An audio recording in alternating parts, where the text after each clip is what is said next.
Welcome to Short-Term Rental Management. I love you. It is great to be here. Great to be alive. Great to be living in these crazy times, and great to be involved in the wonderful world of rental real estate, which has changed my life. I'm long-haired Luke Carl, the Viking of vacation rentals. And I want to mention that we do have Short-Term Shop Plus launching like as we speak. I don't know when this podcast is coming out, but Short-Term Shop Plus is probably out and available by now. We would love for you to sign up for that. It is an all-inclusive one-stop shop presented to you by the Short-Term Shop for everything you need to know about getting your property up and running in the world of vacation homes from anywhere in the world. You'll also have early access to the world-famous Management Monday. For the very first time, this is being offered to the general public, not just Short-Term Shop clients. Very first time for Management Monday. Now, will of course always be free for Short-Term Shop clients, Management Monday that is, but it is now part of Short-Term Shop Plus. All right, enough with the pitch. Today we're going to talk about being on vacation from the guest perspective and the fact that it is, was, will, and always can be stressful as hell after a word from this week's sponsor, which is probably Short-Term Shop Plus, but you never know. This episode is brought to you by Short-Term Shop Plus. Are you looking for someone to help you analyze a deal? Do you want instant access to lectures on management and short-term rental success? Join Short-Term Shop Plus for all of your vacation rental needs. STS Plus is open to the public and offered for the first time at a tremendous value. Also included is world-famous Management Monday, a weekly live session with everything you need to know about setting up your property and learning how to manage from a distance. Join today at stsplus.com. That's stsplus.com. All right, so here is the thing that we have to remember, and this is actually brought on by a real-life experience that just happened to me. We got the family together. We had a little get-together for the fam. You know, usually there's one person in the family that kind of spearheads these type of things, and time goes by, these people get old.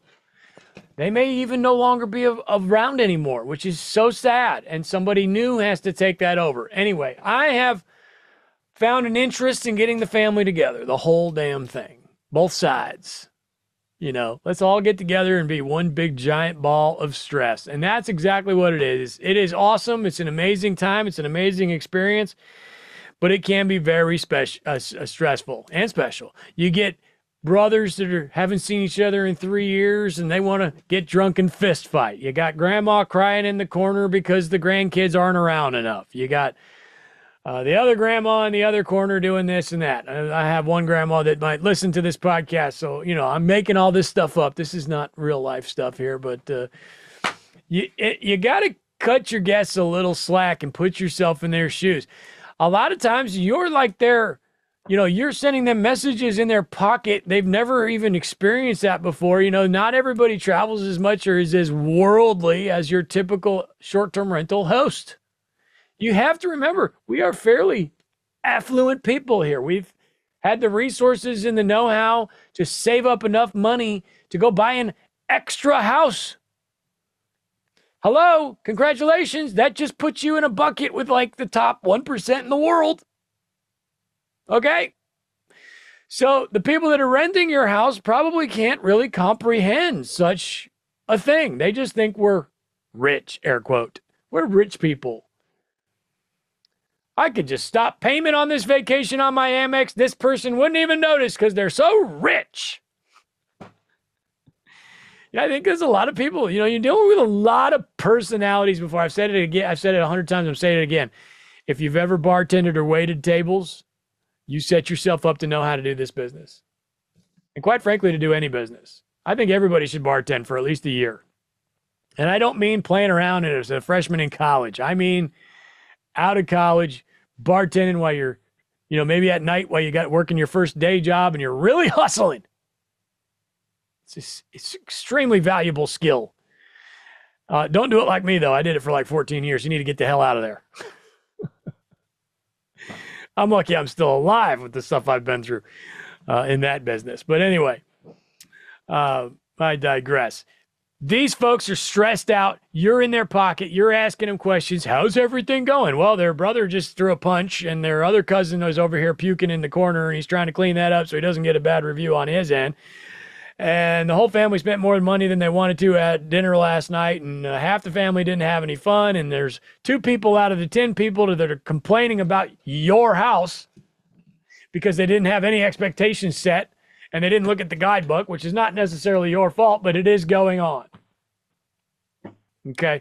So I don't know that there's a system or a technique or a strategy here, because we love strategies in short-term rental. We do. We love strategies. Everybody loves a strategy. I don't know that there is a strategy here other than just sympathy and empathy and understanding and making sure that you're sweet and awesome and sensitive all the time. Here's a perfect example. I saw some random Facebook group where this guy was complaining, and this is, we're going to get way off into a tangent, a rabbit hole here, but this guy was a random, like a local, the group was about a local area, and this guy was on there complaining about, he went to Dollar General, and the lady working the cash register was on her phone texting the whole time, and these kids don't like to work anymore.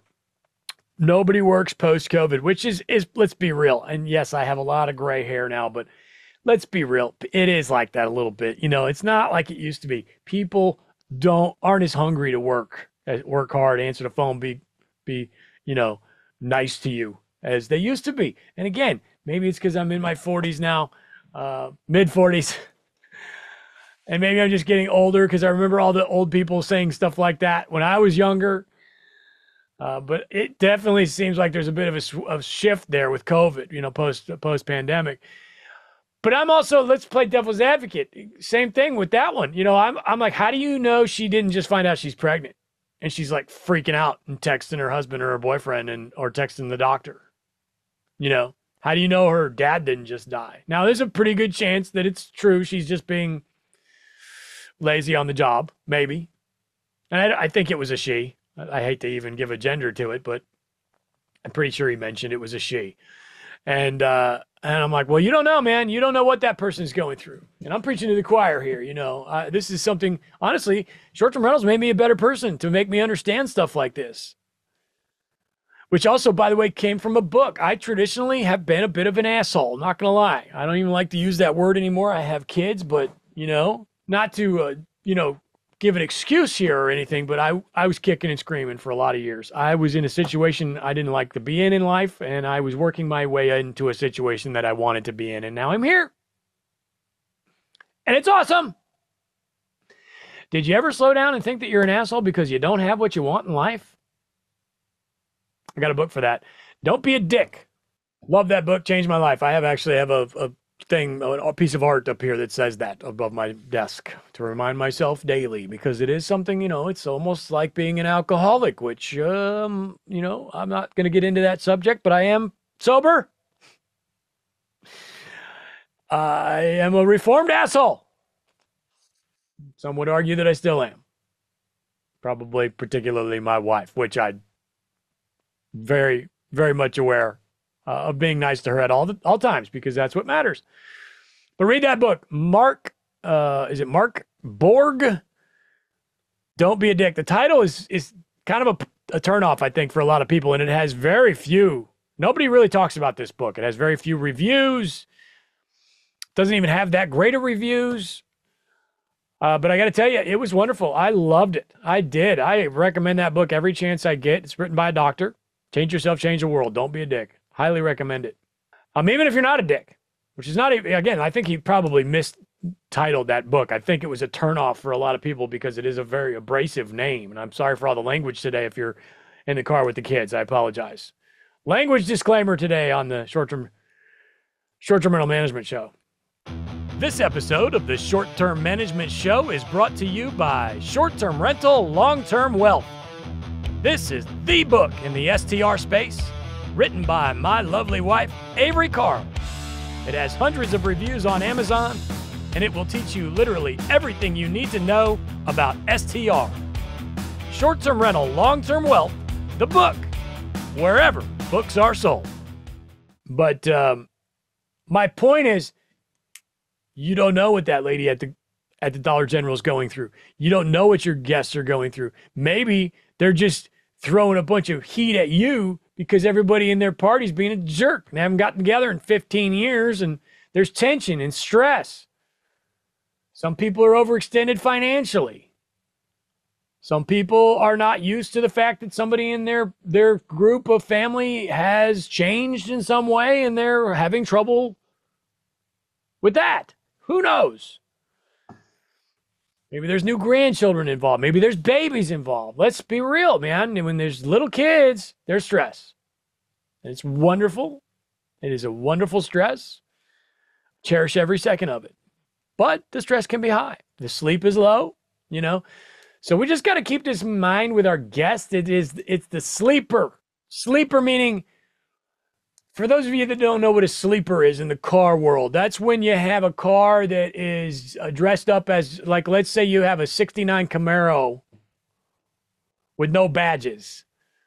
Or maybe you have an old 350 badge on it. It wouldn't be a 350 in 69, but you get my point. Like, it's badged lower than what's actually under the hood.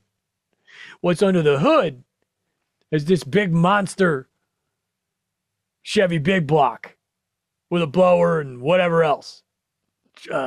Edelbrock fuel, carburetor, and, you know, I used to know all this fun stuff, but the car looks like it won't be that fast. Like, the car says 327 on the side and it's got a 455 under the hood, which wouldn't happen because that's a Buick engine and a Chevy engine. But anyway, you get my point. And that's kind of a sleeper syndrome of our guests, is that we don't know where their stress level is, and they may very well take that out on us. And I just want to take the time to remind you today on short-term rental management and that I love you. And it is worth mentioning that there's a very good chance your guests are running at a super high stress level, and we forget about that. We think all the stress is on us to get the house right. The cleaner's complaining. The last guest stayed late. We just got a bad review. My boss is being a jerk. All I want to do is buy another house and I don't have another down payment yet. Why am I still working my day job? You know, we have all our own stress over here. So don't bring that to your vacation house. These people saved up. It's a huge deal for their family. That's the number one thing here at short-term rental management that I always want everybody to remember. And there is an underlying level of stress for every single human that is sleeping in one of your houses right now. So cut them some slack. All right? I already gave you a book suggestion. Don't be a dick. Mark B. Borg Jr. Dr. Mark Borg. And next time you get together with your family, I want you to look around. See who's stressed out. See what's going on there. Why is everybody so stressed? You're going to be stressed 1 minute. You're going to cool off, and it's going to pass down to the next guy. He's going to get stressed, and then he's going to cool off, and, you know. So just part of the gig. And it all goes back to being nice and being hospitable to our guests. I love you. It's short-term rental management with the Viking of vacation rentals. My new nickname. My buddy Jim gave me that nickname. So thank you very much. Don't overthink it.